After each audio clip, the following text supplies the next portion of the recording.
J'ai utilisé une métaphore astronomique parce qu'en astronomie, la matière noire désigne une matière invisible, difficile à observer, ou impossible à observer plutôt, qui vient organiser la structure de l'univers et aussi la trajectoire des galaxies.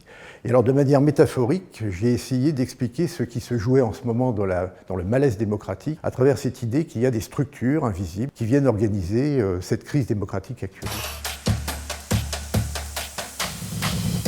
Habituellement, et ça c'est un vrai problème pour les sciences sociales, on avait affaire à des mouvements qui étaient plutôt de type professionnel ou corporatif, qui visaient à obtenir des avantages ou à défendre des avantages. Là, on est face à un mouvement multiforme qui réunit non pas une corporation ou des professionnels, mais des personnes qui viennent de différents horizons, des petits indépendants, des petits salariés. Mais ce n'est pas non plus un mouvement purement populaire, purement plébéien. On s'aperçoit très vite en observant les gilets jaunes qu'il ne s'agit pas des plus pauvres. Ce sont des personnes qui sont donc d'origine variée, qui sont un petit peu, je dirais, les petits blancs français, dans une situation difficile, dans une situation d'isolement, qui vont essayer de recréer de la communauté et du commun à travers les ronds-points, à travers les manifestations, et qui vont essayer aussi de porter une vision politique différente et nouvelle.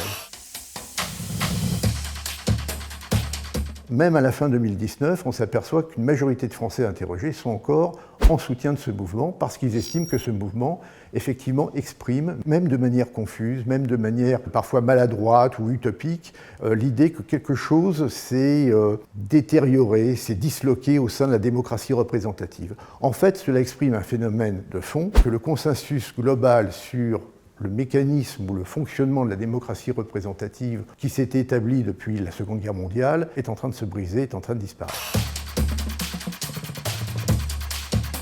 Pour les catégories supérieures, moyennes et supérieures, la confiance s'appuie surtout, s'adosse surtout à l'idée de compétence et de savoir-faire, être à la hauteur de sa fonction, par exemple. Pour les classes populaires, les classes les plus modestes, les catégories les plus modestes, la confiance s'adosse beaucoup plus à la notion de proximité. Il faut qu'on puisse, à la limite, toucher, serrer la main, rencontrer l'élu, lui parler. Il faut que l'élu soit comme nous.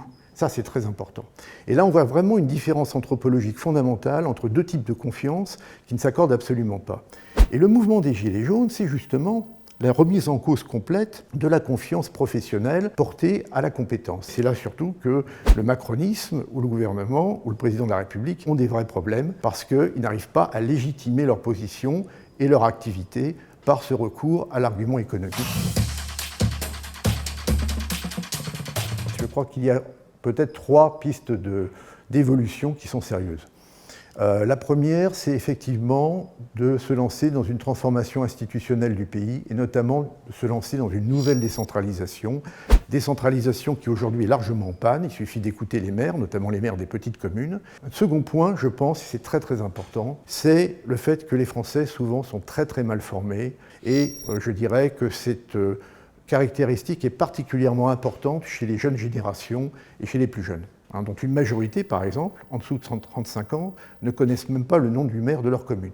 Et puis le troisième point, qui permettrait quand même peut-être d'améliorer les choses, c'est le retour à des pratiques un petit peu plus vertueuses et un petit peu plus rigoureuses en ce qui concerne le personnel politique, qu'il soit élu ou nommé, ministre ou député, pour qu'on puisse se rapprocher d'un modèle un petit peu plus, disons, scandinave, de rigueur, de sobriété, de simplicité, en évitant, je dirais, un apparat étatique datant de Louis XIV, mais qui s'associe un peu trop souvent à des pratiques personnelles, familiales, ou collectives, ou partisanes, qui ne sont pas tout à fait à la hauteur de ce qu'on pourrait attendre de la République et de la Ve République notamment.